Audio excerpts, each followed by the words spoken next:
এখানে পরিষ্কারভাবে আমরা বলছি অন্তর্বর্তীকালীন সরকারকে, আপনার কমিটমেন্ট ছিল সংস্কার করবেন, খুনিদের বিচার দৃশ্যমান করবেন, তারপরে আপনার জাতীয় নির্বাচনের ব্যবস্থা করবেন। এখন পর্যন্ত আমাদের মৌলিক সংস্কার আমরা দেখছি না, হয় নাই। এরপরে আমরা দৃশ্যমান কোনো বিচার দেখি না, এটা দৃশ্যমান করতে হবে। আর সাথে সাথে বড় সংস্কার হলো এই 53 বছরে যে পদ্ধতিতে নির্বাচন হয়েছে, এই নির্বাচনের মাধ্যমেই ফ্যাসিস্ট তৈরি হয়েছে, খুনি তৈরি হয়েছে, চাঁদাবাজ তৈরি হয়েছে, আমাদের দেশের টাকা বিদেশে পাচার হয়েছে। এই নির্বাচন আর বাংলাদেশে দেখতে চায় না যে আমরা এদেশের সন্তান, এদেশ নিয়ে ভালো মন্দ নিয়ে চিন্তা করার দায়িত্ব আমাদের রয়েছে।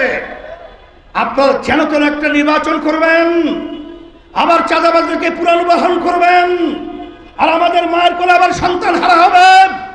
এটা কখনোই আমাদের হুঁশ থাকতে, গলা থাকতে, মুখ থাকতে বন্ধ করবো না, বলতেই থাকবো, পরিবর্তন করতেই থাকবো।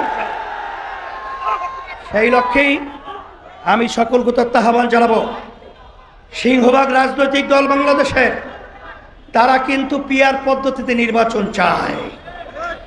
এখানে চায় না কারা? এটা কি দেশের স্বার্থে, না ব্যক্তি, না দলের স্বার্থে? এটা কিন্তু আমরা জেনে ফেলেছি।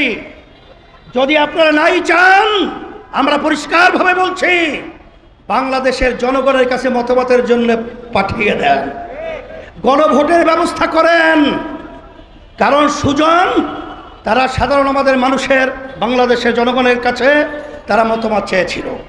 71% মানুষ পিআরের পক্ষে তারা মতামত প্রকাশ করেছে।